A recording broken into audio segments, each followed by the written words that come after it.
the dog who taught him to live again. Marcus Webb stopped wanting to live after the accident. He stayed in his apartment for 6 months, barely eating, barely sleeping, drowning in guilt and grief. Then his sister brought him a 3-legged dog that nobody wanted. The shelter said the dog was unadoptable, too damaged, too scared, too broken. Marcus looked at the dog. The dog looked back. And somehow, they both recognized the same thing in each other's eyes. I don't know how to keep going. Over the next 2 years, they would teach each other the answer. Portland, Oregon felt gray in every possible way. Marcus Webb sat in his apartment and watched the rain. He'd been watching it for 6 months. Sometimes he counted the drops on the window. Sometimes he just stared. He was 34 years old. Used to be a firefighter. Used to have a fiancée. Used to have a future. Now he had nothing but an empty apartment, a medical discharge, and memories that wouldn't stop playing in his head. The accident happened on a Tuesday. A 4-alarm fire in an old apartment building. Marcus and his crew went in to search for residents. The building was unstable. Marcus knew it. They all knew it. But there were people inside. Marcus found a woman on the 3rd floor, unconscious from smoke inhalation. He got her to the stairs, started carrying her down. Then he heard it, a child crying. Room 3C. He told his partner, Jake, to take the woman. Marcus went back. The little boy was 5 years old, hiding under a bed, terrified. Marcus grabbed him, turned to leave. That's when the floor collapsed. Marcus woke up 3 days later in the hospital.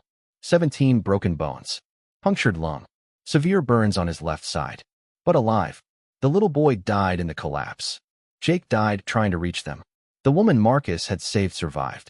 But Marcus couldn't feel anything about that except guilt. Why did I go back? Why didn't I get out faster? Why am I alive when they're dead? The department said it wasn't his fault. Gave him full medical retirement with honors. His fiancée Amy stayed for 2 months, then left. I can't watch you disappear, she said through tears. You're not even here anymore. She was right. Marcus stopped answering his phone. Stopped seeing his therapist. Stopped going outside. His sister Rachel brought him groceries once a week and begged him to get help. You can't live like this, she said. I'm not living, Marcus replied. I'm just still breathing. 6 months after the accident, Rachel showed up with a dog carrier. No, Marcus said before she even opened her mouth. Just look at him. Rachel, I can't take care of a dog. I can barely take care of myself. That's why you need him. She set the carrier down, opened it. The dog that limped out was the saddest thing Marcus had ever seen. He was some kind of mixed breed, maybe shepherd, maybe lab, maybe something else entirely. Brown and black fur, patchy in places. One ear stood up, the other flopped down. And where his front left leg should have been, there was just a stump with surgical scars. The dog stood there on 3 legs, trembling, looking at the floor. What happened to him? Marcus asked quietly. They found him on the highway. Hit by a car. Leg was too damaged to save. He was at the shelter for 8 months. Nobody wanted him. Rachel's voice cracked. They were going to euthanize him next week. Marcus looked at the dog. The dog still wouldn't make eye contact. He doesn't trust people, Rachel said. Won't let anyone touch him. Won't eat around humans. The shelter said he's unadoptable. But Marcus, she looked at her brother. I thought maybe you two could understand each other. Marcus wanted to say no. Wanted to tell Rachel to take the dog back. He had nothing to offer this animal. He had nothing to offer anyone. But the dog finally lifted his head. And for just a second, their eyes met. The dog's eyes were dark brown, sad, and completely empty of hope. Marcus knew that look. He saw it in the mirror every day. What's his name? Marcus heard himself ask. The shelter called him Buddy. But you can change it. Marcus looked at the 3-legged dog. The dog looked back. Okay, Marcus said. He can stay. Rachel hugged him. Thank you. I'll bring food and supplies tomorrow. After she left, Marcus and the dog sat in the apartment, 6 feet apart, not looking at each other. 2 broken creatures with nowhere else to go. The first week was terrible. The dog. Marcus couldn't bring himself to call him Buddy. That name felt too cheerful, wouldn't eat. He'd just lie in the corner, shaking, staring at nothing. Marcus understood completely. He put food down. The dog wouldn't touch it. He tried sitting closer. The dog would limp away. He tried talking softly. The dog would flatten his ears. On the 3rd day, Marcus sat on the floor across the room and said, I don't know what I'm doing either. The dog's ear twitched. I'm supposed to help you, but I can't even help myself. Marcus leaned his head back against the wall. Rachel thinks you'll fix me, give me purpose or whatever, but I'm too broken for that. The dog was watching him now. Just barely. You're scared, Marcus continued. I get it. Everything hurts. You don't trust anyone. You just want to be left alone. He paused. Me too. For the first time, the dog didn't look away. That night, Marcus woke up at 3 a.m. from a nightmare, the same one he always had. The floor collapsing. The child's scream.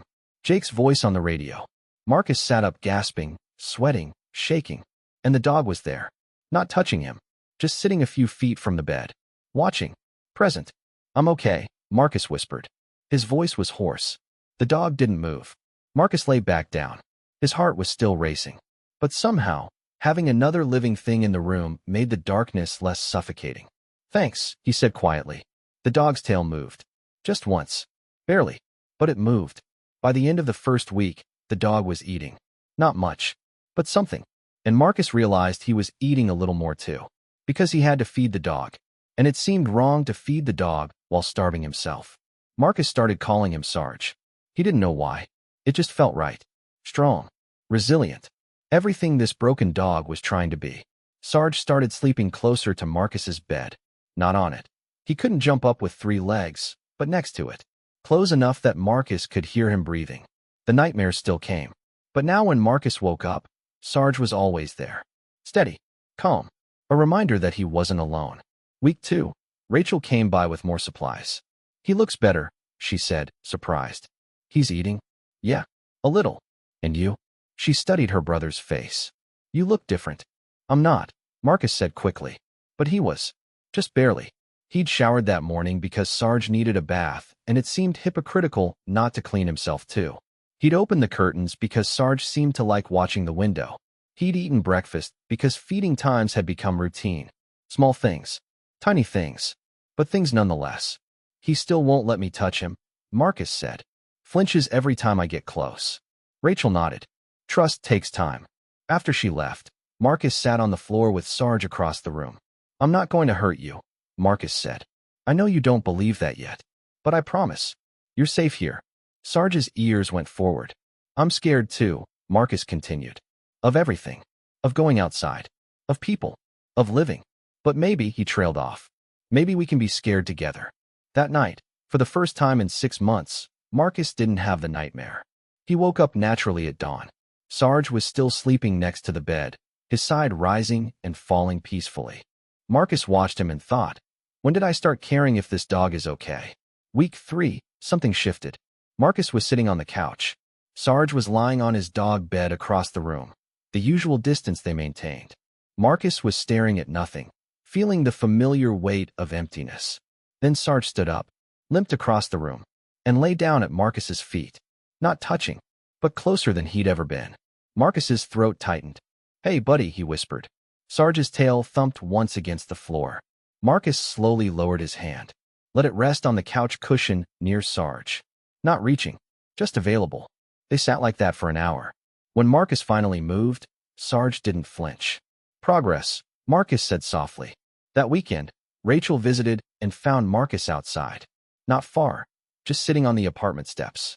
But outside, in the sun, Sarge was lying next to him, watching people walk by. Rachel's eyes filled with tears. Marcus. He needed air, Marcus said quickly. Dogs need fresh air. Right. Rachel sat down next to him. Just for the dog. They sat in silence. Sarge's head was resting on Marcus's foot now. The weight was warm. Real. Anchoring. I think I need to start walking him, Marcus said. He's getting restless inside. That's a good idea. Just short walks. Around the block. Whatever you can do, Rachel said gently. The first walk lasted 3 minutes. Marcus made it to the corner and had a panic attack. Too many people. Too much noise. Too much world. Sarge pressed against his leg. Didn't pull. Didn't leave. Just stayed. Marcus focused on breathing. On the warm weight of the dog against him. They made it back home. Sorry, Marcus told Sarge. I'm not very good at this. Sarge licked his hand. It was the first time he'd initiated physical contact. Marcus broke down crying. 6 months of grief came pouring out while a 3-legged dog sat patiently beside him. Month 2 brought changes neither of them expected. The walks got longer. 5 minutes. 10. 15. Marcus started recognizing neighbors. They'd nod. Say hello. Ask about Sarge. What happened to his leg, they'd ask. Car accident. He's a survivor. Marcus never mentioned his own scars. But he thought about them less when he was focused on Sarge. Sarge started playing. Not much, just carrying a toy around sometimes. Wagging his tail when Marcus came home from the grocery store. Small joys creeping back in. Marcus started cooking real meals again. Because Sarge needed fresh food. And it seemed wasteful to cook for the dog, but not himself. He started cleaning the apartment. Because Sarge deserved a nice environment. And living in filth felt wrong when you had a dog depending on you. He started keeping a schedule. Because dogs need routine. And routine gave shape to his empty days. Marcus started living again. Not because he wanted to, but because Sarge needed him to. And somewhere along the way, he realized he needed Sarge too. Month 3, Rachel found Marcus at a coffee shop. You're outside, she said, shocked. In public. Marcus shrugged. Sarge likes people watching. I bring him here on Saturday mornings. Sarge was lying under the table, calm and content. A little girl asked if she could pet him. Marcus said yes. Sarge's tail wagged. Rachel sat down, staring at her brother like he was a stranger. What? Marcus asked. You're smiling. Marcus touched his face, surprised. I guess I am. When did that start? I don't know. Marcus looked down at Sarge. He makes everything easier. How? Marcus thought about it. He doesn't care about my past. Doesn't care that I'm damaged. He just needs me. Every day. To feed him. Walk him. Be there. And I can't let him down. He paused. Turns out that's enough reason to keep going. You saved each other, Rachel said softly. Maybe. Marcus scratched Sarge's head. Or maybe we're just figuring out how to be broken together. That's okay too. Month 4, Marcus called his old therapist. I think I'm ready to try again, he said. The sessions were hard. Talking about Jake. About the little boy. About the guilt that still lived in his chest like a stone. But after each session, Marcus would come home to Sarge. And Sarge would greet him. Tail wagging. Whole body wiggling with three-legged joy. Bad day, Marcus would say. Sarge would lean against him. And somehow that was enough. Month 6, Marcus started volunteering at the animal shelter where Sarge had come from. We need dog walkers, Rachel had mentioned. Especially for the hard cases. The ones nobody wants. Marcus knew those dogs. He'd been one of them. He started going twice a week. Walking the scared ones. The aggressive ones. The ones with 3 legs, or missing eyes, or too much trauma. He understood them. And slowly, they learned to trust him. You're good at this, the shelter manager said. Have you thought about fostering? Marcus looked at Sarge, who was lying in a patch of sunlight. I'm not ready for that yet. That's okay. But you're making a real difference here. Marcus felt something unfamiliar. Pride. Year 1, Marcus got a part-time job at a hardware store. Not firefighting. He wasn't ready for that. Maybe never would be. But it was work. Structure. Purpose beyond just surviving. His co-workers liked Sarge. Marcus brought him sometimes on slow days. Sarge would lie behind the counter, greeting customers with a wagging tail. That's a good dog you've got, people would say. Best dog, Marcus would reply. He saved my life. People thought he meant from the fire. Marcus didn't correct them. Year 2, Marcus ran into his old captain at the grocery store. Marcus. Captain Davis looked shocked. How are you? Better, Marcus said honestly. Getting there. I heard you've been volunteering. Working. That's good. They talked for a few minutes. Davis asked if Marcus ever thought about coming back, not as a firefighter, but maybe training recruits or working admin. I don't know, Marcus said. Maybe someday. Take your time. The department misses you. After Davis left, Marcus looked down at Sarge. What do you think? Could I do that? Sarge's tail wagged. Yeah, maybe someday. That night, Marcus had the nightmare again. First time in months. The floor. The collapse. The screaming. He woke up gasping. Sarge was already there. Not just near the bed, but on it now. He'd learned to jump up with 3 legs. His head was resting on Marcus's chest, warm and heavy and real. Marcus wrapped his arms around the dog. Thank you, he whispered. For staying. For not giving up on me. Sarge licked his face. They fell back asleep like that, 2 survivors holding each other through the dark. 2 years after Rachel brought Sarge home, she visited and found Marcus in the park. He was throwing a ball. Sarge was chasing it, lopsided, joyful, fully alive. Other dogs and their owners were there. Marcus was talking to them, laughing at something someone said. Rachel watched from a distance, tears in her eyes. Her brother looked like himself again. Not the same. The scars were still there, visible and invisible, but alive, present, engaged with the world. Marcus saw her and waved. Sarge bounded over, tail wagging. "Hey," Marcus said. "Didn't know you were coming by. Just wanted to check on you." She knelt down to pet Sarge. "You both look good." "We are good." Marcus smiled. "Better than good, actually. I'm proud of you." "Don't be proud of me." Marcus looked at Sarge. "He did all the work. You saved him from being put down." "No," Marcus's voice was quiet but certain. "He saved me from giving up. Every single day, just by needing me, by being there, by showing me that broken things can still be happy." Rachel hugged her brother. That evening, Marcus sat on his couch with Sarge's head in his lap. "You know what's funny?" Marcus said, scratching behind Sarge's floppy ear. "Rachel thought I was rescuing you. But you were rescuing me." Sarge's tail thumped. "I was drowning. Couldn't see any reason to keep going. Then you showed up, just as broken as me. And suddenly I had to. Because you needed food, walks, care. You needed me to show up every day." Marcus's voice caught.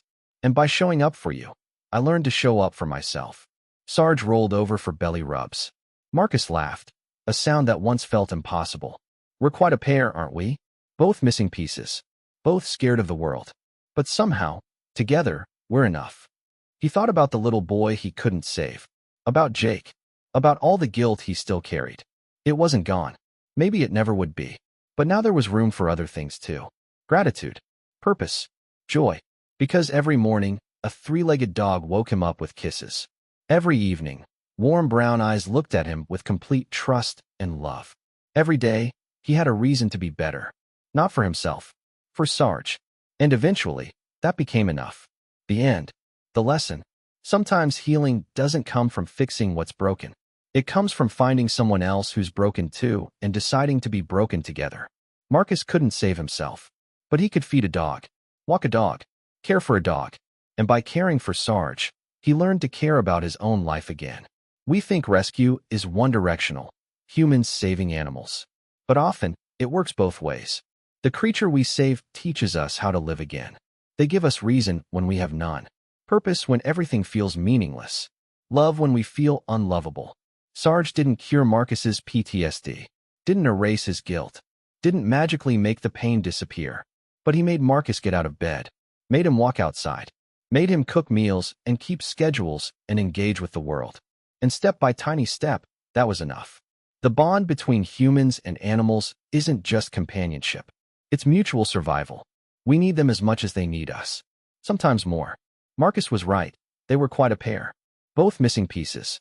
Both scared. But together, they were whole enough. And sometimes, that's all healing is. Being whole enough to face another day. Because someone you love is counting on you to try.